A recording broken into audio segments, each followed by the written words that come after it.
Bien, nous voulons lire la parole de Dieu dans les livres de Psaumes. Psaume chapitre 110, du 1er au 7e verset. Psaume chapitre 110. Je lis pour nous de David. Psaume. Parole de l'Éternel à mon Seigneur. Assieds-toi à ma droite jusqu'à ce que je fasse de tes ennemis ton marchepied. L'Éternel étendra de Sion le sceptre de ta puissance, domine au milieu de tes ennemis. Ton peuple est plein d'ardeur quand tu ressembles ton armée avec des ornements sacrés du sein de l'aurore. Ta jeunesse vient à toi comme une rosée. L'Éternel l'a juré, il ne s'en repentira point. Tu es sacrificateur pour toujours à la manière de Melchisédek. Le Seigneur, à ta droite, brise de roi au jour de sa colère. Il exerce la justice parmi les nations. Tout est plein de cadavres. Il brise des têtes sur toute l'étendue du pays.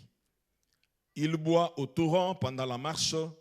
C'est pourquoi il relève la tête. Amen. Le thème que je veux que nous puissions partager pendant ces quelques minutes, je l'ai intitulé « Impuissant dans le tourment ». Impuissant dans le tourment. Impuissant dans le tourment. Un homme puissant dans le tourment. Un homme puissant dans des difficultés. Un homme puissant dans de sérieux problèmes. Impuissant dans le tourment. Quand nous parlons de puissant, c'est celui qui a beaucoup de pouvoir, qui a de l'autorité. Il a beaucoup d'influence, il a beaucoup de pouvoir et il a beaucoup d'autorité. Et le tourment, c'est des très grandes difficultés ou des très grandes souffrances physiques ou morales. Des très grandes souffrances physiques ou morales. En d'autres mots, des graves soucis. De graves soucis.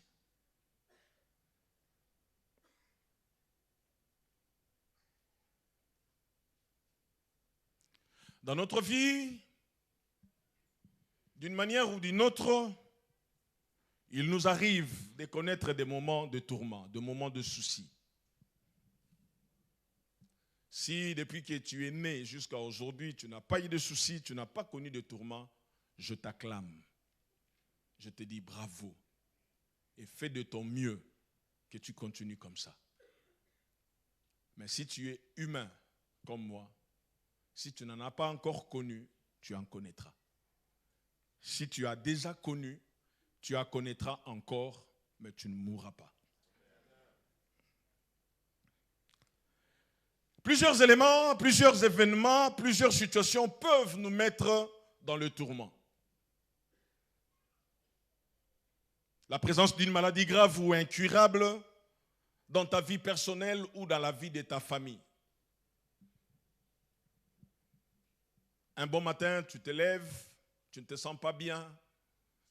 Tu vas voir le médecin traitant ou tu fais l'automédication, tu prends un médicament comme tu en as l'habitude de le faire. Parce que tu t'y connais un peu, tu prends un peu du Doliprane, mais ça ne marche pas. Tu vas voir le médecin il dit qu'il faut qu'on fasse des analyses. On fait les analyses, on envoie le résultat à ton médecin traitant. Il t'annonce que tu es atteinte d'une maladie grave, le cancer par exemple. On te diagnostique une maladie et on te dit que c'est une maladie rare. Ça peut provoquer du tourment. Une entreprise ou une affaire qui bat de l'aile, ça ne marche pas. Tu as fait des calculs en disant que si je commence mes affaires, ça va très bien aller. Tu as eu toutes les garanties, toutes les précautions possibles, mais voilà, depuis que l'entreprise a commencé, depuis que tu as commencé les affaires, tu as comme l'impression que tu t'es engagé dans de problèmes. Cela aussi peut t'emmener de tourments. une année académique compromettante pour les étudiants et étudiantes. Tu ne sais pas si vraiment ça va marcher. Et pourtant, tu es conscient ou consciente d'avoir fait tout ce qu'il fallait que tu fasses. Mais rien ne marche. Ça peut te mettre également dans le tourment. Un mariage qui tangue suite à une difficulté de conception. Parce qu'il n'y a plus d'enfants, généralement, ce qui peut être une erreur, quand dans un couple, il n'y a pas d'enfants, on voit tout de suite la femme. Et parce qu'il n'y a pas d'enfants, on commence à te regarder, tu commences à sentir que ton mariage, tu risques de le perdre. Tout ça, ça met une vie dans des tourments. Parce que tu ne mets pas d'enfants, parce que tu n'arrives pas à concevoir, parce qu'il y a trop de problèmes, tout de suite tu es pointé du doigt. Et pourtant, l'expérience de vie a prouvé que chaque fois, ce n'est pas la faute de la femme. Cette situation peut te mettre dans des tourments. Un séjour en France difficile suite aux problèmes administratifs. Surtout quand on t'a déjà notifié l'ordre de quitter les territoires. Ça met dans le tourment aussi.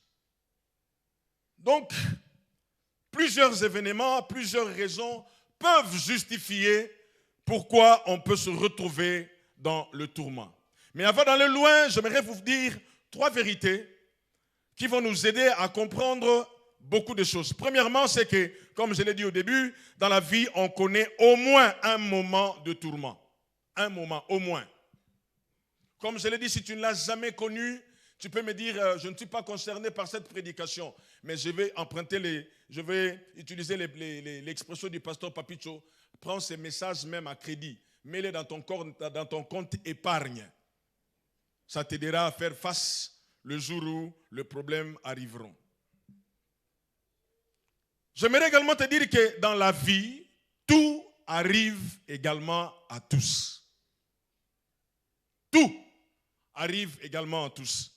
Dans le livre d'Ecclésiaste, chapitre 9, versets 2 à 4, le roi dit ceci: tout arrive également à tous, même sort pour le juste et pour le méchant. Pour celui qui est bon et pur, et pour celui qui est impur. Pour celui qui sacrifie et pour celui qui ne sacrifie pas. Il en est du bon comme du pécheur, de celui qui jure comme de celui qui craint de jurer. Ceci est un mal parmi tout ce qui se fait sous le soleil. C'est qu'il n'y a pour tous un même sort. Aussi le cœur des fils de l'homme est plein de méchanceté et la folie est dans le cœur pendant leur vie, après quoi ils vont chez le mort. Car qui est excepté? Verset 4, pour tous ceux qui vivent, il y a de l'espérance. Et même un chien vivant vaut mieux qu'un lion mort. Tout arrive également à tous. La troisième vérité que je veux que nous puissions savoir, c'est qu'un enfant de Dieu, à sa mort ou au retour de Christ, ne connaîtra plus le tourment. Si je meurs aujourd'hui, fini le tourment. Fini des lettres de huissier, fini des factures impayées, fini des contraventions à recevoir, fini les problèmes de loyer à payer, charges à payer. Si je meurs aujourd'hui tout en étant un enfant de Dieu, c'est fini. Fini la maladie, fini des problèmes, fini des soucis. Et si je ne meurs pas et que Christ revient, j'oublierai toutes ces choses-là. Et dans sa présence, la seule chose que je vais faire, je serai seulement en train de le célébrer, de l'adorer. Je ne sais pas si j'aurai toujours ma mémoire pour dire: Seigneur, merci pour tout ce que tu as fait dans ma vie quand j'étais encore vivant. Retiens ces 3 vérités, c'est que dans ta vie, tu connaîtras un moment de tourment.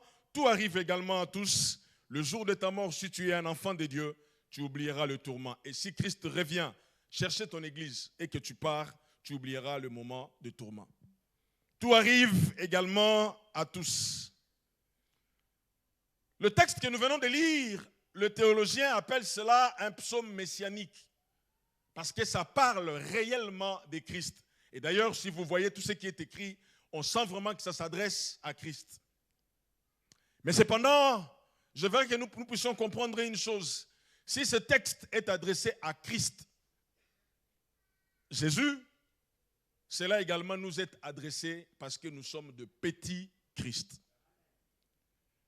Et si c'est également une prophétie pour Christ, ça nous concerne aussi parce que la parole de Dieu nous est aussi adressée. Mais cependant, aujourd'hui, je n'aimerais pas parler de l'aspect prophétique de ce texte par rapport à Christ, mais j'aimerais parler par rapport à nous-mêmes. Il est question de Dieu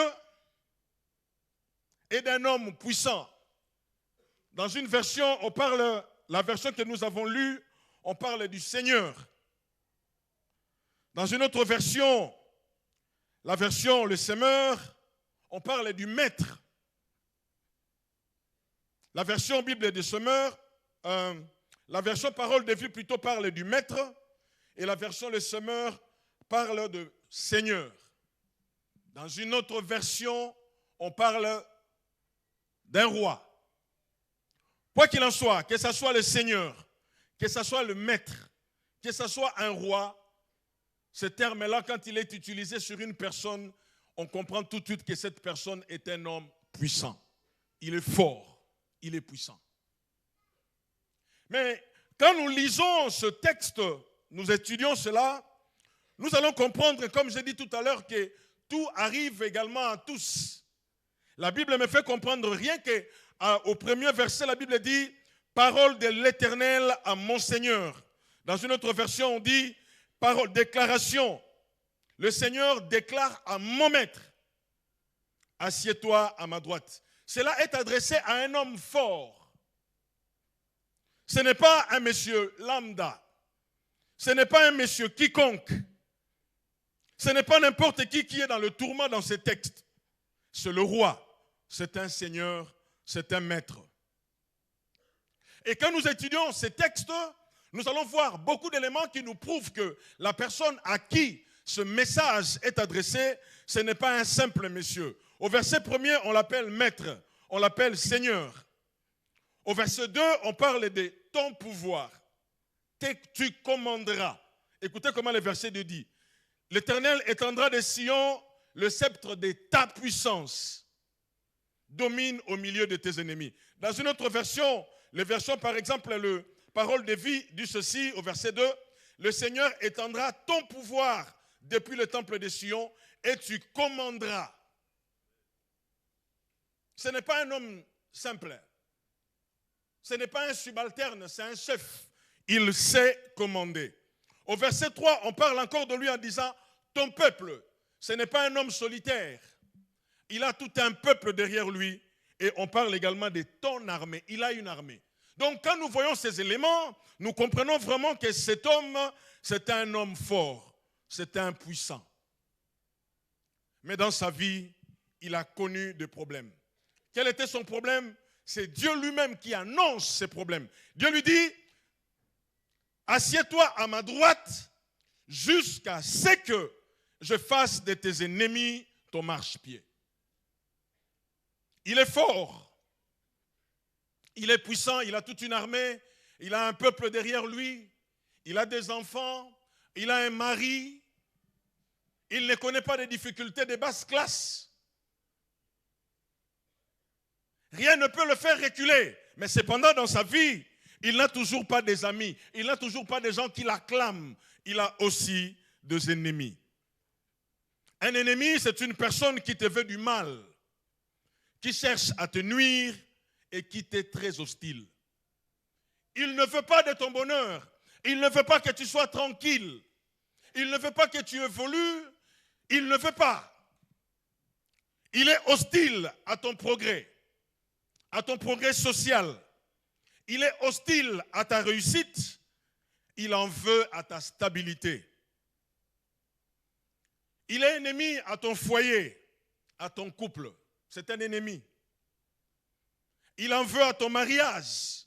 Il ne veut pas que tu connaisses le bonheur.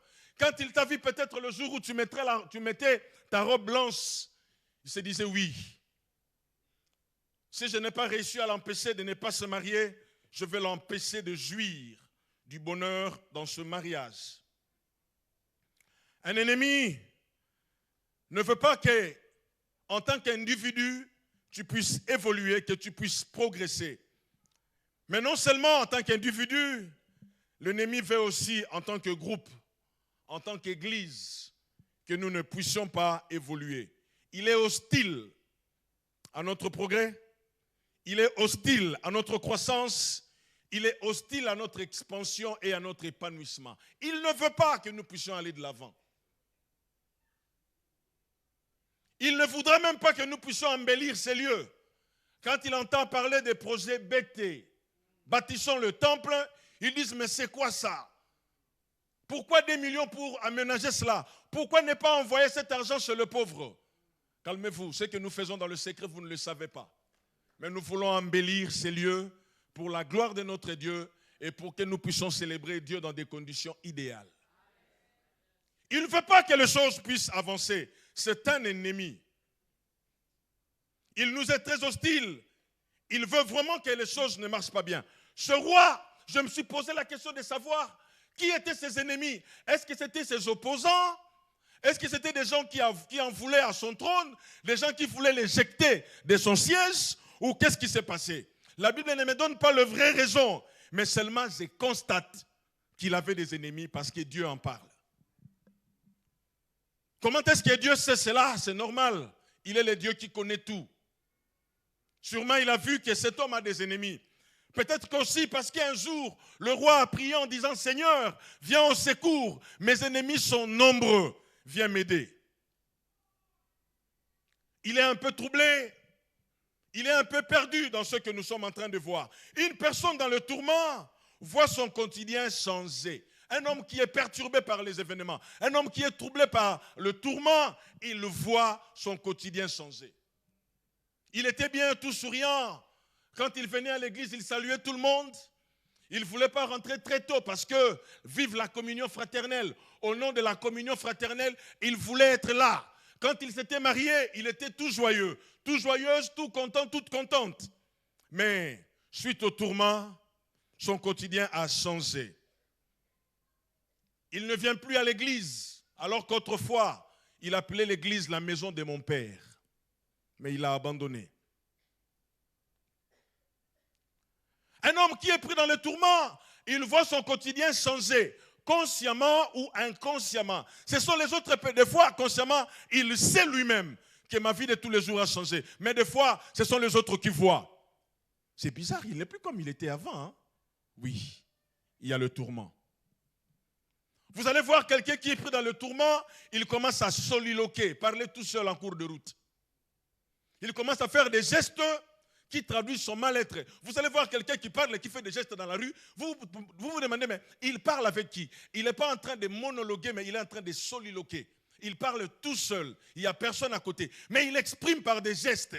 On comprend que celui-ci, il a des problèmes. Vous allez voir faner, alors qu'il était tout beau, toute belle. Quand il s'habillait, il brillait. Mais vous allez commencer à vous rendre que même s'il se maquille, l'éclat d'autrefois, on ne le voit plus. Tout simplement parce qu'il est pris dans le tourment. Ces rois, pareil, nous allons voir beaucoup de choses. Le tourment a dû changer beaucoup de choses dans la vie de ce puissant. Ça lui a ôté la paix. Sa tranquillité est perdue. Son calme s'est évaporé. Sa sérénité, n'en parlons pas. Ça se dissipe facilement. Et même sa façon de marcher a changé. Il marche la tête baissée. Vous allez voir sur verset 7, la Bible dit, c'est pourquoi il marche, il relève la tête. Ce qui veut dire qu'avant, le roi comme lui, avec son peuple et toute son armée, quand il marchait, il avait la tête baissée. Roi, qu'est-ce qui se passe? Je suis pris dans le tourment. Ce matin, nous pouvons vouloir être bien comme il faut, nous faisons un effort de paraître, mais en vrai dire, dans l'être, il y a un malaise. Suite à un problème, suite à un programme qu'on avait mis en place le 31 décembre 2017, le 1er janvier, tu as pris des bonnes initiatives. Et tout le mois de janvier, tu as prié. Et quand tu as entendu qu'on disait que c'est l'année du ciel ouvert, tu as élaboré des projets. Tu as confectionné des choses. Tu t'es dit, cette année, je veux faire ci, je veux faire cela. Peut-être que tu l'as même publié sur ta page Facebook. Mais voilà, aujourd'hui, le 16 décembre, dans quelques jours, on ne parlera plus de l'année 2018. On va l'appeler l'année passée. Et quand tu commences à voir toutes ces réalités, tu es perdu. Le calme s'envole. C'était l'année du ciel ouvert.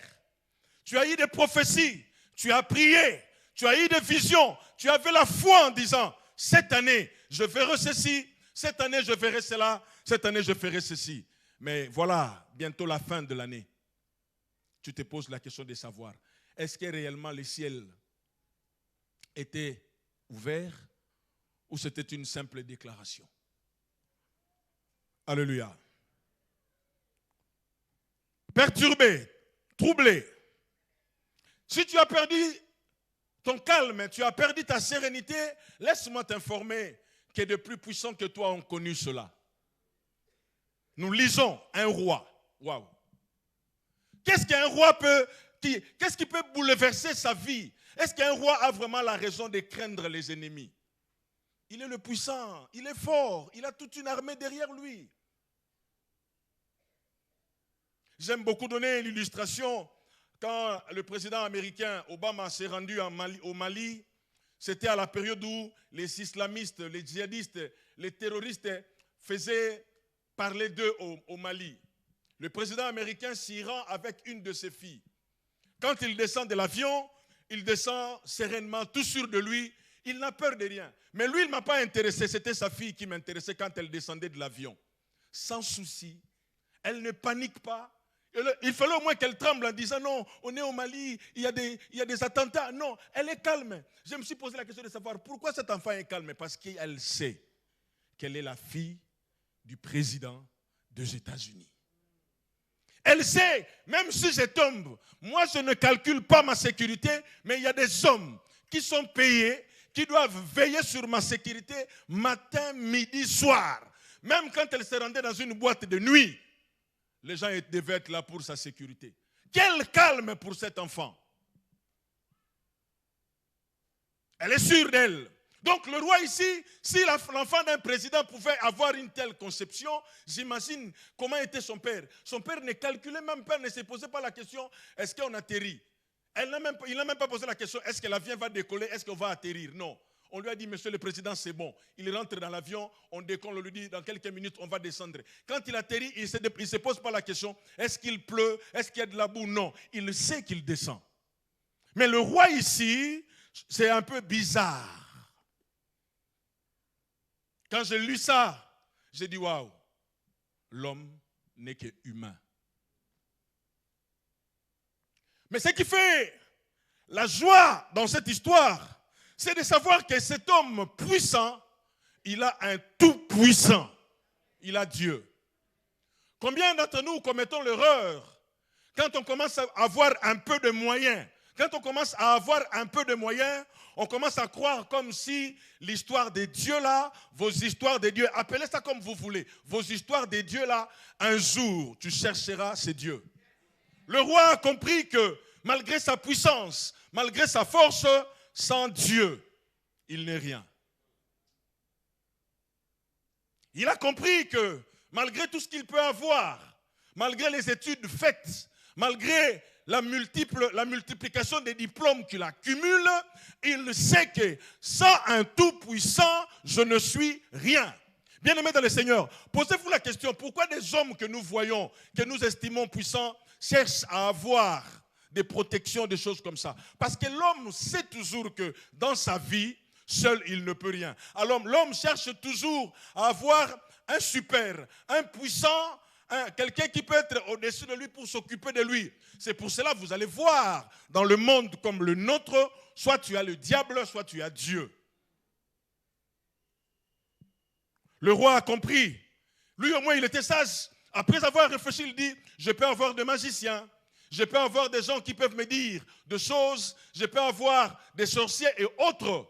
Mais il s'est dit, si je suis celui-là, le Tout-Puissant, il vaut plus que tout. Tu peux être belle et tu es fier de ta beauté. Bravo, gloire à Dieu. N'oublie pas que c'est Dieu qui t'a créé, qui t'a donné cette beauté. Et le livre des psaumes, dans le chapitre 45, je crois le verset 12, Dieu dit, écoute ma fille, oublie la maison de ton père.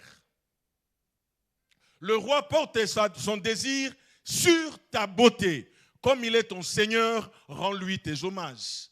Si tu es belle et que tu es là au milieu de nous, les gens te disent que tu es belle. Tu es Miss Congo, tu es Miss Antilles, tu es Miss Guadeloupe, je ne sais pas. Si tu es là dans la salle, tu es Miss France 2018, j'aimerais te dire, tu es belle, c'est bien. Ta beauté sans Dieu, c'est la laideur.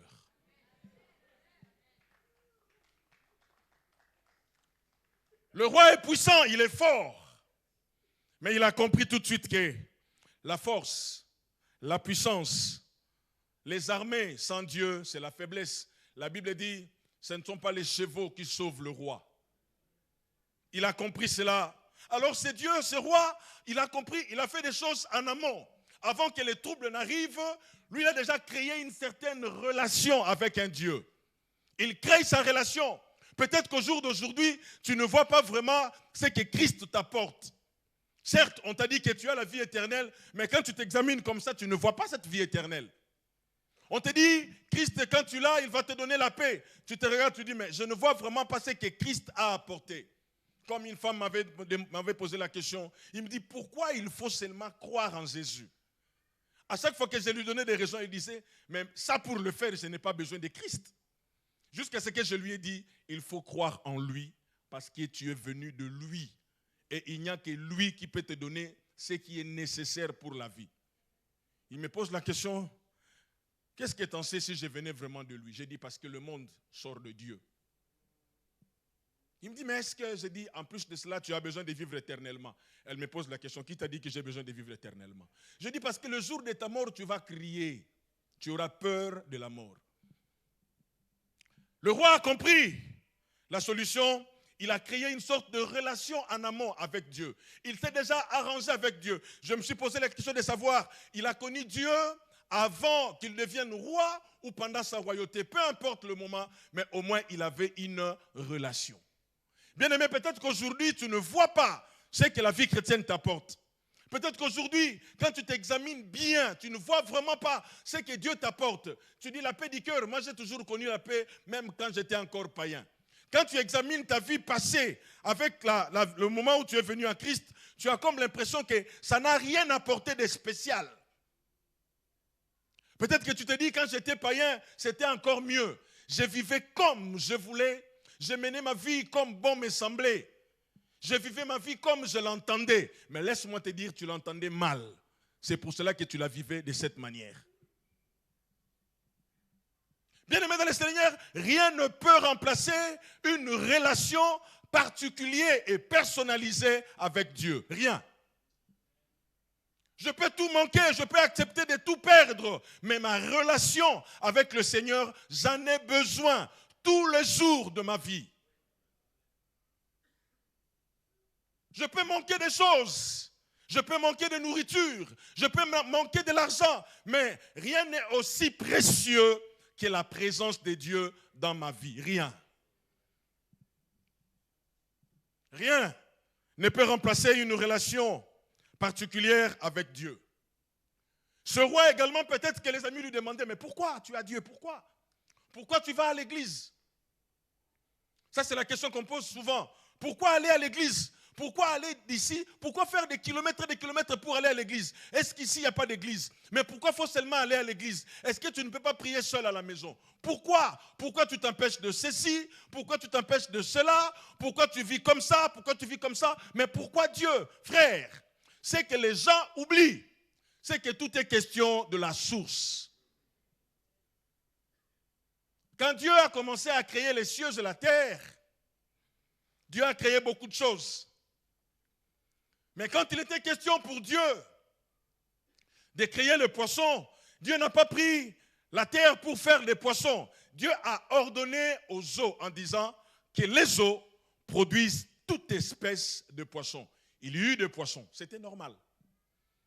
Quand il était question de créer de la verdure, Dieu dit que la terre produise toute espèce de verdure. Il y eut de la verdure. Mais quand il était question de créer l'homme, Dieu n'a pas transformé un singe en l'homme. Dieu a dit, faisons l'homme. En d'autres mots, que Dieu produise l'homme. Et l'homme fut produit. Et maintenant, si vous prenez ces trois éléments, l'herbe, le poisson et l'homme, vous les extrayez de leur environnement, de leur source. Vous prenez un poisson, vous le faites quitter de l'eau, vous le faites quitter de l'eau, vous le mettez ailleurs, même si c'est un gros poisson. En dehors de l'eau, le poisson va mourir. Si vous déracinez l'herbe, vous la menez dans une salle climatisée, où les normes de l'écologie sont respectées. Mais si vous la déracinez de la terre, faites ce que vous voulez. S'il ne meurt pas, si vous examinez sa croissance par rapport à l'autre herbe qui est restée attachée à la terre, vous allez voir que l'évolution est différente. Ce qui veut dire, l'homme, puisqu'il vient de Dieu, si vous le séparez de Dieu, l'homme ne peut pas vivre.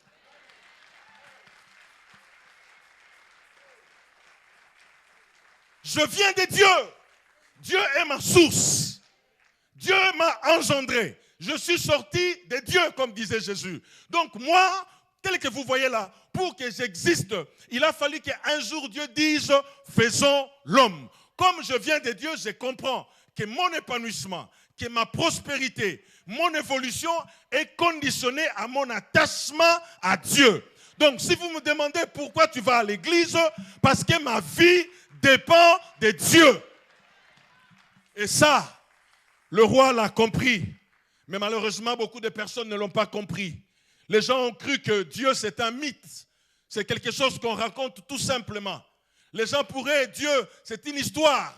C'est comme une histoire c'est comme les histoires de La Fontaine, histoire annoncée. Non, bien-aimé. Dieu n'est pas seulement une réalité, mais Dieu est une personne et Dieu, il est Dieu. Et nous avons besoin de lui pour notre vie. Même si tu n'as jamais été atteinte ou tu n'as jamais été atteint d'une maladie grave, même si tu n'as jamais manqué de rien, tu es né dans une famille où papa était président, tu grandis, papa est président, tu fais des enfants, papa est président, même si tu es dans la famille royale, tu ne vois vraiment pas l'importance. Un jour, tu chercheras Dieu.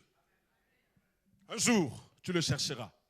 Voilà pourquoi j'aimerais te dire, aujourd'hui, si tu me suis via les réseaux sociaux ou sur place ici, si tu sais que tu n'as aucune relation avec Dieu, aujourd'hui c'est une occasion à ne pas manquer. Parce que tu le veuilles ou pas, si le roi a connu le tourment, tu en connaîtras aussi. Le roi est troublé. Il a beaucoup d'ennemis. Peut-être qu'il a peur. Il s'est dit, ça peut arriver d'un moment à l'autre. Alors un jour, alors qu'il était dans ce tourment, peut-être qu'il s'est posé la question. Il cherchait à savoir, qu'est-ce que je peux faire? Comment faire face à tous ces ennemis? Le roi ne sait pas. Il a des ennemis, comme nous aussi nous pouvons avoir des ennemis. Dans la vie, nous avons deux types d'ennemis. Des ennemis que nous connaissons et que nous ne connaissons pas. Nous avons des ennemis visibles et des ennemis invisibles. Toi, tu sais ce que tu sais, mais Dieu sait ce que tu ne sais pas. Ça me fait penser quand on grandissait, quand on voulait se mettre en inimitié, on avait une sorte de pratique qu'on faisait. On prenait une feuille de papier, on déchirait en deux pour dire que nous deux là c'est fini. Et là au moins tu es conscient que moi et lui nous sommes ennemis. Mais il y a des ennemis où tu ne sais pas qu'est-ce que tu as fait, mais il est seulement ton ennemi. Prenons le cas de notre ennemi principal, le diable, le père du mensonge. Pourquoi il est notre ennemi? Qu'est-ce que nous lui avons fait? Nous avons des ennemis visibles et invisibles. Des ennemis que nous connaissons et des ennemis que nous ne connaissons pas. Ce n'est pas tout le monde qui nous acclame parole du salut, ils évoluent, non. Il y en a qui se posent la question, mais quand est-ce que dans cette église-là, un jour ils vont se diviser? C'est ça la vie. Tout cela nous veulent du mal. Ils cherchent à nous nuire et ils nous sont très hostiles. Mais même si nous ignorons des ennemis, Dieu les connaissait. Dieu le sait. Et alors, Dieu connaît même les ennemis que le roi connaît et il connaît aussi les ennemis que le roi ne connaît pas. Subitement, alors qu'il est en train de réfléchir, il priait peut-être par rapport aux ennemis que lui il connaissait. Il entend Dieu du haut du trône qui dit, viens. assieds-toi à ma droite. Dieu a vu que c'était trop pour lui. Il dit non, c'est quand même mon ami. Bien aimé, j'aime un verset de la Bible qui dit, l'ami aime en tout temps. Et dans le malheur, il se montre frère. Dieu s'est dit non, si je suis son Dieu, ce n'est pas seulement pour qu'il m'acclame. Si je suis son Dieu, ce n'est pas seulement pour qu'il m'adore. Frère, Dieu est, à un moment donné, Dieu nous comprend mieux que nous nous comprenons. Dieu dit non, il souffre. Notre relation, ce n'est pas seulement qu'il vienne m'adorer. J'aimerais te dire, toi qui es là aujourd'hui, l'adorateur du Seigneur, toi qui marches dans la crainte de Dieu, jusque-là, il n'y a que toi qui donnes à Dieu. Tu donnes à Dieu, tu donnes à Dieu, tu donnes à Dieu. Tu dis, mais qu'est-ce que je reçois de Dieu? Si on te dit, il te donne le souffle de vie, tu dis, mais même les païens, ils en ont. Qu'est-ce qu'il y a de très particulier? Mais j'aimerais te dire quelque chose de très important, c'est qu'il y aura un temps où Dieu va entrer en scène dans ta vie. Là, ça va faire la différence, frère. Même si aujourd'hui, tu ne le vois pas. Même si aujourd'hui, tu pleures. Mais Dieu a fixé des temps pour toutes choses. Le roi entend seulement un cri. Dieu lui dit, assieds-toi à ma droite. J'aime la version parole de vie qui dit ceci. Viens t'asseoir à ma droite. C'est un appel. Dieu dit, je sais. Viens d'abord, viens t'asseoir. La version, le Seigneur, il dit, viens siéger à ma droite. Les ennemis sont là. La Bible dit, en face de mes adversaires, tu oins d'huile ma tête. Ce qui est drôle avec Dieu, Dieu ne chasse pas les ennemis. Il les laisse là. Il appelle, il dit, viens siéger, viens t'asseoir à ma droite. Donc nous voyons ici qu'après un moment de difficulté, Dieu se décide d'intervenir. Dieu entre en action, mais il entre en action de deux manières. La première manière, c'est que Dieu lance une invitation à son bien-aimé. Il dit, viens. J'imagine un peu la femme de cet homme qui pouvait lui demander, mais chérie, tout le temps Dieu, tout le temps Dieu, tout le temps Dieu, mais quand est-ce que ton Dieu là interviendra? Peut-être que tu es là dans cette situation où on te pose la question, où est ton Dieu? Ah, j'aime les psalmistes qui me dit, il dit, je me souviens des tas d'autres fois où on me disait, où est ton Dieu? Laissez les gens se poser la question, parce qu'à toute question, il y a une réponse. Et la réponse de Dieu ne tardera pas à venir. Dieu lance une invitation. Il dit, viens t'asseoir. Cette invitation de Dieu, c'est la première manière de Dieu d'intervenir dans notre vie. Dans son invitation, Dieu dit, viens t'asseoir. Il lance une invitation. Mais cette invitation a trois caractéristiques particulières. Premièrement, c'est une invitation au repos. Il lui dit, viens t'asseoir. Tu viendras, tu ne resteras pas debout. Tu vas t'asseoir. Mais Seigneur, j'ai beaucoup d'ennemis. Viens t'asseoir. Tu es resté pendant longtemps debout. Tu étais à gauche, au four et au moulin, comme on dit. Tu devrais régler ci, tu devrais régler ça. Ça n'a pas marché. Tu as combattu, tu as brisé, tu as chassé, tu as envoyé le feu. Ça n'a pas marché. Dieu lance une invitation. Viens t'asseoir. Ah, j'aime Jésus. Il se promène avec les disciples. Les disciples font des miracles. Les disciples voient beaucoup de choses. Ils sont là en train de s'occuper des gens. La Bible dit, Jésus les appela et leur dit, venez et reposez-vous à l'écart. La Bible ajoute, ils n'avaient même pas le temps de manger car il y avait beaucoup de allants et de venants. Waouh! Le Seigneur dit, c'est bon, laissez la foule. Vous vous êtes occupé de la foule, maintenant c'est à moi de m'occuper de vous. Venez et mettez-vous à l'écart. Dieu dit au roi, viens t'asseoir. Tu as longtemps été debout. Dieu veut t'appeler au repos. Bien-aimé, le temps est venu où Dieu te demande non pas de travailler, il te demande non pas de combattre, il te demande non pas de perdre ton énergie. Il te dit seulement, viens t'asseoir. Il y a une place. Dis à ton voisin, il y a une place à côté de Dieu.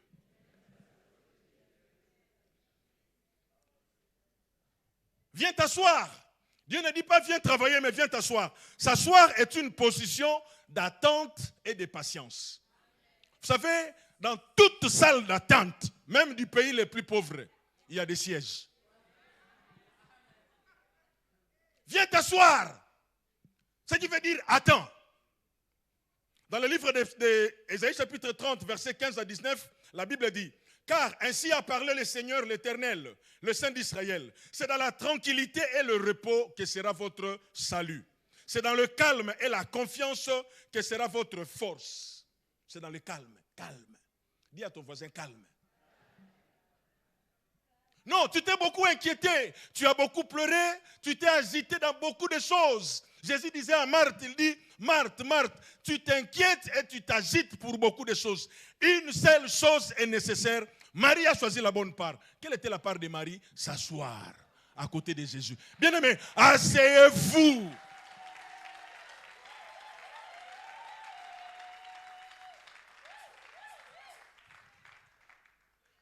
C'est une invitation au repos. Dieu t'appelle au repos. Deuxième caractéristique, c'est que c'est une invitation à la patience. Dieu lui dit: viens et assis-toi. Il demande au Seigneur: mais pourquoi? Dieu dit: assis-toi jusqu'à ce que je fasse de tes ennemis ton marchepied. Ce qui veut dire, aussi longtemps que les ennemis ne seront pas finis, tu ne seras pas debout. Assis-toi.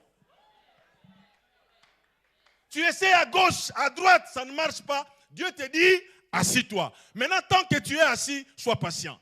Ce qui pose problème aujourd'hui, c'est que la notion de la patience pose un vrai problème. L'un des mots anglais qui traduit en français patience, ça s'appelle long suffering, c'est-à-dire une longue souffrance. C'est ça la définition de la patience. Long suffering, longue souffrance. Parce que, bien aimé, si on commence à te dire sois patient, ça veut dire que dans ton cœur, il y a un problème. Et Dieu t'appelle, il dit: je sais, tu n'as pas d'enfant, je sais. Tu veux un autre enfant, je sais. Tu veux la promotion, je sais. Mais il te dit: assis-toi.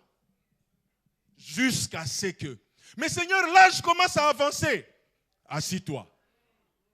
Mais Seigneur, assis-toi, je travaille. C'est pour toi le temps de s'asseoir, mais moi je vais travailler pour toi. Il est temps que les gens comprennent que nous devons nous asseoir parce que Dieu va travailler à notre place. Si nous pensons que 2018 tend à la fin et que nous sommes en retard, bien aimé, Dieu va travailler. Assis-toi. Assis-toi seulement. Ce que j'aime avec Dieu, Dieu n'a jamais été en retard. Et Dieu n'a jamais été pressé. Mais Dieu a toujours été rapide. Tu penses que c'est fini, 2018 c'est fini, mais moi, le ciel ouvert, mais moi, cette année j'avais dit. Dieu te dit seulement, assis-toi. Mais Seigneur, jusqu'à quand? Jusqu'à ce que. Jusqu'à ce que. Ça traduit en même temps la patience et aussi la confiance. Mais Seigneur, bientôt 2019, assis-toi. Seigneur, je sais, je vais me lever, assis-toi. Mais Seigneur, ça traîne depuis que je me suis assis. Tu attendras jusqu'à ce que. Quand il te dit assis-toi, Dieu ne t'appelle pas seulement au repos pour récupérer. Non, il t'appelle au repos parce qu'il veut travailler en ta faveur. Il t'appelle au repos parce que les portes fermées, les portes verrouillées, les portes bloquées, il veut s'en occuper. Perdez pas votre temps à chercher à comprendre l'état d'âme, l'état de ceci. Asseyez-vous. Dieu travaille. J'imagine le roi assis, Dieu lui dit: je suis en train de travailler. Troisième élément, c'est que cette invitation a une particularité, a une place particulière. Ce n'est pas assis-toi devant, ce n'est pas assis-toi derrière, mais assis-toi à ma droite. Pourquoi à la droite? Parce que la droite est une place d'honneur. Il y a une histoire que j'aime beaucoup. Quand Salomon est devenu roi, David est mort, Salomon est devenu roi, sa maman Bathsheba, elle est là. Son fils Salomon règne. Mais Salomon a un frère, Adonijah. Adonijah voulait avoir la femme que son père, David, avait laissée, la Sunamite. Alors Adonijah vient voir Bathsheba, il dit: s'il te plaît maman, est-ce que tu peux parler au roi, donc au Salomon, qu'il me laisse la femme Les hommes sont drôles, hein? C'est lui qui était femme de ton père, mais toi tu veux la voir.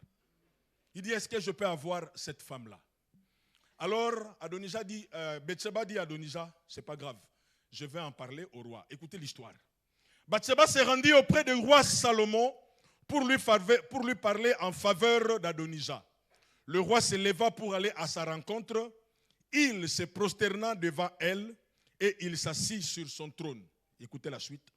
On plaça un siège pour la mère du roi et elle s'assit à sa droite. À cette position-là, il n'y a plus d'intermédiaire. Ce que tu veux dire, dis-le directement. C'est une position de privilège. Et Dieu, il appelle le roi, il appelle son bien-aimé. Il appelle celui avec qui il a une relation. Il dit, assis-toi à ma droite. Assis-toi à ma droite. Dans une autre version, on dit, viens siéger à ma droite. Donc, nous avons deux alternatives. Quand tu t'assois à la droite de Dieu, soit Dieu travaille pour toi. Là, toi, tu es assis. Soit vous travaillez avec Dieu, c'est-à-dire, vous devez siéger. Parce que quand on siège, c'est tout un groupe, c'est un conseil qui s'assoit. Et maintenant, il y a des décisions qui vont se prendre. Or, quand un homme siège avec Dieu, l'homme n'a rien à dire à Dieu. Dieu te dit seulement, voilà comment tu vas faire. Pour tes ennemis, tu vas faire ci, tu vas faire ça, tu vas faire ça, tu vas faire ça, et tu vas voir le résultat. Donc Dieu, quand il t'appelle, il dit, viens siéger. En d'autres mots, Dieu t'appelle, il dit, entre davantage dans mon intimité, j'ai des choses à te communiquer. À la droite. Pas devant, pas derrière. Dieu t'appelle. Mais cependant, cette position-là, de droite-là, comme je l'ai dit au début, c'est une place où c'est réservé aux intimes. Il n'y avait que la maman de Salomon qui pouvait s'asseoir à la droite de son fils. Et Dieu ne peut qu'appeler son bien-aimé en lui disant, viens, viens. Bien-aimé, le problème chez nous, c'est que notre relation avec Dieu, suite au tourment, ça a perturbé même notre communion avec Dieu. Nous commençons à chercher des compromis, des clauses compromissoires, comme on dit en droit. On commence à chercher des solutions vite faites. Au lieu d'attendre de manger calmement la semoule avec le poisson bien préparé, on veut aller manger McDo, on veut aller tacosser. Parce que non, c'est vite, je vais aller là-bas. Non, mais attends, Dieu dit, assis-toi jusqu'à ce que je travaille, mais ne t'assois pas n'importe où, viens t'asseoir à ma droite. Comment est ta position actuellement dans ta vie chrétienne? Tu es pressé ou tu attends encore? Tu te dis, par parole du salut, je ne vois pas un homme de mon âge qui peut m'épouser. Tu regardes, tu dis, celui-là il a 20 ans, celui-là il a 20 ans. Ça c'est ce que toi tu vois. J'ai toujours dit, Dieu n'a pas d'église que parole du salut. Et les chrétiens, les enfants de Dieu ne sont pas qu'ici à la parole du salut. Dieu a des enfants partout. Quand Dieu travaille en ta faveur, l'homme peut venir de loin. Il vient à la parole du salut pour te chercher. Donc, ça ne sert à rien de se paniquer. Gardez votre calme, frère. Ne commencez pas à dire non, moi je crois, moi je pense, de toutes les façons je vois. Combien de fois les gens refusent même de venir à l'église. Évangéliste, moi je ne vois pas pourquoi je dois venir. Je ne comprends vraiment pas. J'ai aujourd'hui 28 ans, personne ne me regarde. J'ai aujourd'hui 30 ans, personne ne me calcule. Les frères ne s'intéressent même pas à moi. J'ai 40 ans, j'ai tout ça. Frère, que vaut tes 28 ans devant l'éternité de Dieu? Que valent tes 28 ans? Que vaut ta difficulté de concevoir devant un Dieu qui a gardé Sarah en ménopause pendant des années et des années? Qui a laissé Abraham s'affaiblir. Et au temps convenu, Dieu a rechargé la batterie d'Abraham. Le roi, Dieu lui dit, viens t'asseoir. Ça, c'est l'invitation de Dieu. La deuxième intervention de Dieu, nous le voyons au verset 7. C'est là où nous allons prier après. La Bible dit, il boit au torrent pendant la marche, c'est pourquoi il relève la tête. C'est que Dieu a mis en place un torrent. Et le torrent, il est là, le roi n'a qu'à aller boire. Dieu a des solutions que nous ignorons encore. J'ai entendu un homme dire, Dieu a des solutions qui cherchent des problèmes. Dieu a des solutions même qu'il a prévues. Mais parce que nous ne le voyons pas, c'est là où ça pose problème. Des fois, la solution n'est pas loin. Ça me fait penser à une histoire dans la Bible. La maman d'Ismaël, comment elle s'appelait? Agar. Agar est en train de fuir. Abraham l'a chassée de la maison, donc elle part avec l'enfant. Abraham lui a donné une cruche d'eau avec un petit gâteau. Donc l'enfant a bu en cours de route, il a bu, il a mangé, c'était fini. Maintenant, arrivé quelque part, l'enfant dit à sa maman, maman, j'ai soif. La maman, voyant qu'elle ne pouvait pas donner de l'eau à son fils, la Bible dit, elle alla déposer l'enfant et elle s'est dit que je ne voie pas mourir mon fils. Le fils commence à pleurer, la maman aussi commence à pleurer. La Bible dit, l'ange de l'Éternel appela Agar et lui dit, Agar, j'ai entendu les cris de l'enfant. Agar ne voulait pas que Dieu lui dise, je suis avec toi. Agar, il voulait seulement que Dieu lui dise, il y a de l'eau. Mais bizarrement, la Bible dit ceci. Nous allons lire cette histoire-là. Vous allez comprendre que la solution de Dieu n'est pas loin, juste à tes côtés. Genèse, au chapitre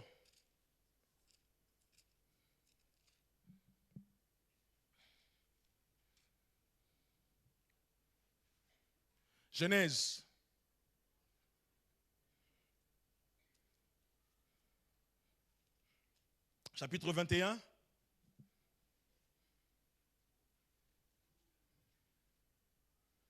Verset 17. Dieu dit, Dieu entendit la voix de l'enfant et l'ange de Dieu appela du ciel Agar et lui dit, qu'as-tu Agar, ne crains point, car Dieu a entendu la voix de l'enfant dans le lieu où il est. Lève-toi, prends l'enfant, saisis-le de ta main, car je ferai de lui une grande nation. Écoutez le verset 19. Et Dieu lui ouvrit les yeux. Et elle vit un puits d'eau. Il n'est pas écrit ici, Dieu creusa un puits. Non. Il n'est pas écrit ici, Dieu envoya un ange qui déversa de l'eau. Non. Dieu n'a fait seulement une seule chose. Il a ouvert les yeux d'Agar et Agar se rend que là où elle était, il y avait un puits. Voilà comment, des fois, nous prenons la tête pour rien, mais la solution n'est pas loin, juste à côté. Mais le problème, c'est comment tu vois. Tu es tellement perturbé par des problèmes que tu es devenu malvoyant, pour ne pas dire aveugle. Dieu a créé le torrent. La Bible dit que ce roi avait tellement de problèmes. Quand il marchait, il avait la tête baissée. Mais quand il vient, il voit un torrent, il boit. Quand il boit, la Bible dit, c'est pourquoi il peut marcher la tête haute. Il est maintenant prêt à tout, à affronter tout. Bien aimé dans le Seigneur, Dieu, par son esprit, il a prévu à ce que nous soyons ressourcés. Vous savez, quand vous passez des heures et des moments dans la présence de Dieu, quel que soit le problème, quand vous entrez vraiment dans la présence de Dieu et que vous expérimentez la grandeur de Dieu, vos problèmes paraissent comme des grains de sable. Vous voyez que c'est rien. Et des fois, quand vous quittez, vous arrêtez de prier, vous ne voyez plus les problèmes comme grands. Mais les problèmes deviennent grands quand nous commençons à être loin de Dieu. Les problèmes commencent à être grands. Mais plus nous approchons de Dieu, plus les problèmes diminuent. C'est pour cela, frère, nous avons la présence de Dieu. Nous avons l'Esprit de Dieu. Allons nous ressourcer dans sa présence. Pendant qu'Agar pleurait, elle pleure. Ah mon fils. J'imagine qu'elle pleurait en maudissant même Abraham. Le puits est là. Mais les yeux éblouis, elle ne voit rien. Le Seigneur a une solution pour ton problème, même pour ta maladie. Dieu a une solution. La solution de Dieu s'appelle premièrement sa présence. Viens, assis-toi à ses côtés. La deuxième présence de Dieu s'appelle viens te ressourcer au torrent de Dieu. Dieu a de l'eau qui peut te ressourcer. Amen. Un roi dans le tourment. Bien aimé, quel que soit le tourment, le roi l'a connu, le roi a vécu cela, mais suite à sa relation avec Dieu, le roi a connu un témoignage merveilleux. Il pouvait maintenant regarder ses ennemis en face, dire à ses ennemis, faites ce que vous voulez. Mais seulement Dieu lui a dit, assis-toi jusqu'à ce que je ferai de tes ennemis ton marchepied. Donc j'imagine la douleur de ces ennemis-là. Vous allez travailler pour le roi. Vous allez faire ceci pour le roi parce que Dieu va faire de vous son marchepied. Mais seulement deux choses. Assis-toi à côté de Dieu et viens te ressourcer au torrent de Dieu. Amen. Mettons-nous debout, nous allons prier le Seigneur.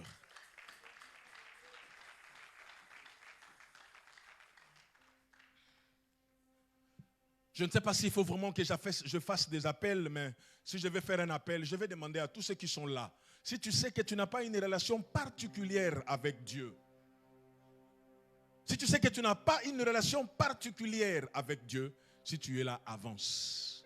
Je vais te donner l'occasion de connaître ces dieux-là, parce que le jour où ça va bouger, c'est ces dieux-là qui viendra à ton secours. Ton armée ne saura pas t'aider. Merci pour mon frère. Merci pour ceux qui s'approchent. Encourageons-les par des acclamations. Si tu es là, tu sais que tu n'as pas une relation très personnelle avec Dieu. Avance. C'est une occasion à ne pas manquer. Si tu sais que tu n'as pas une relation très personnelle avec Dieu, approche. Je vais te donner l'occasion de créer une relation. Acclamons le Seigneur quand nos bien-aimés avancent. Parce que, gloire à Dieu, tu es là. Tu n'as pas de relation particulière avec Dieu. Tu penses que Dieu c'est loin. Mais j'aimerais te dire, Dieu c'est près. Dieu c'est proche. Merci. Il y en a encore qui sont là, qui tardent peut-être à passer. Si vous êtes là, n'endurcissez pas votre cœur. Aujourd'hui, c'est une matinée à ne pas rater. Le tourment viendront. Mais si tu es préparé, nous voulons prier le Seigneur. Je vais demander au pasteur Hugues de s'occuper de ces bien-aimés qui sont venus devant. Je ne vois pas je ne sais pas s'il y a des conseillers qui peuvent nous aider pour des priants. S'il vous plaît, allez de ce côté-là. Frère Hugues va aller par là. Frère Hugues va s'occuper de vous. Allez par là, merci. Allez-y, s'il vous plaît. Le frère Hugues va vous aider à accepter Christ comme Seigneur et Sauveur. L'Église, pendant que le pasteur Hugues fait ce travail-là, j'aimerais que nous puissions élever nos mains vers le ciel. Peut-être que tu es là, tu connais des moments de trouble, des moments de tourment. Tu commences à t'inquiéter, tu perds ton calme, tu perds ta tranquillité. Ta sérénité s'est évaporée suite à un problème X ou Y. Mais j'aimerais vraiment que ce soir, que tu saches que tu as un Dieu qui n'est pas seulement Dieu pour que toi tu l'adores. Mais s'il est aussi Dieu, c'est aussi pour te venir en aide. C'est pour venir te secourir. Lève le main et commence à parler à Dieu. Dis à Dieu, Seigneur, j'ai besoin de ton intervention. Lève tes mains, dis à Dieu. Dis à Dieu, Seigneur, je viens m'asseoir à tes pieds. Dans ta présence, je veux m'asseoir. Lève ta voix et lève tes mains et commence à parler à Dieu.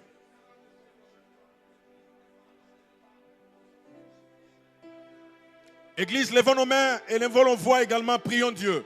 Tu passes par des moments de tourment. Tu pleures, tu te poses beaucoup de questions. Tu ne sais pas quoi faire. Mais je t'ai montré la solution. Face au tourment, le roi était assis au pied de Dieu. Face au tourment, le roi se ressourçait dans le torrent. Ah, c'est deux choses. La présence de Dieu va te permettre de faire face à tes ennemis. Le torrent de Dieu, si tu viens boire, ça changera l'histoire de ta vie. Prie Dieu, prie Dieu. Lève ta voix et prie le Seigneur, s'il te plaît. Tu es inquiet parce que l'année tend vers la fin. Tu ne sais pas ce que tu vas devenir. Tu te poses beaucoup de questions. Mais je vais seulement te dire que le Dieu qui siège là-haut t'appelle à ta présence. N'aie pas peur de tes ennemis. Mais n'aie pas peur des difficultés. N'aie pas peur d'être dans le tourment. Parle seulement à Dieu. Dieu va te faire entrer dans un moment de repos. Tu vas t'asseoir. Il n'y aura plus de pleurs parce que Dieu a décidé d'intervenir dans ta vie. Fini le pleur parce qu'aujourd'hui, Dieu se décide de prendre en charge tes ennemis. C'est fini le pleur parce que Dieu se décide aujourd'hui de s'occuper de toi. Ah, prie Dieu, prie Dieu.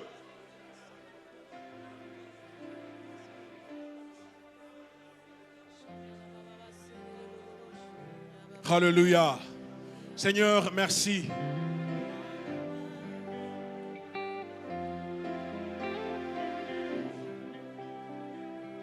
Alléluia. Prie Dieu. Prie Dieu pour ta vie. Alléluia.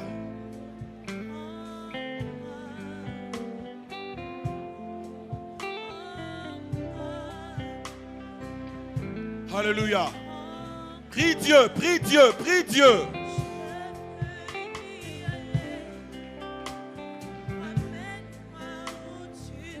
Alléluia. Parle à Dieu. Tu es là, tu es dans le tourment. Tu te poses beaucoup de questions. Oui, le roi également s'est posé des questions. Le puissant s'est posé des questions. Mais Dieu est venu à son secours. Ah, tout est question de ta relation avec Dieu. Il ne t'abandonnera pas. Il ne te délaissera pas. Quels que soient tes soucis, quels que soient tes pleurs, je te rassure, Dieu s'occupe de l'affaire. Viens t'asseoir. Tu es le privilégié de Dieu. À sa droite, on ne te fera rien. Tu es le privilégié de Dieu. Viens t'asseoir à ses côtés. Renouvelle ton intimité avec Dieu. Renouvelle ta vie de foi avec Dieu. Alléluia. Alléluia. Alléluia. Alléluia. Jésus.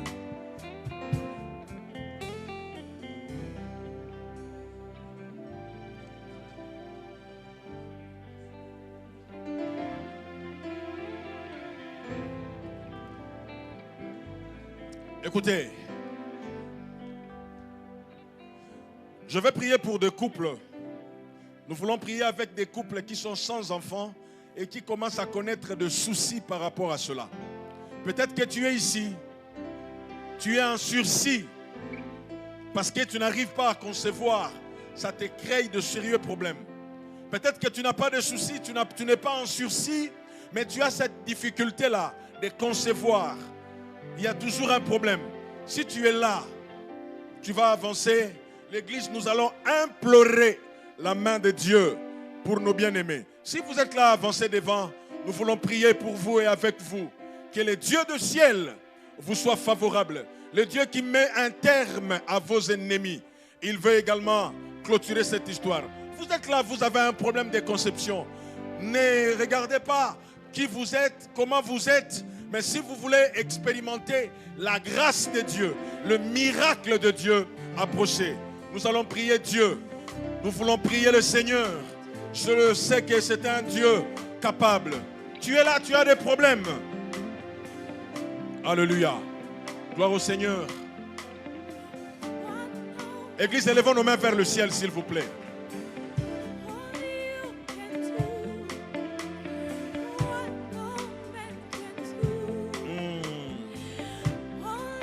Vous qui êtes devant, commencez à prier. Élevons nos mains vers le ciel. Il n'y a que lui qui peut faire ce qu'un homme ne peut pas faire.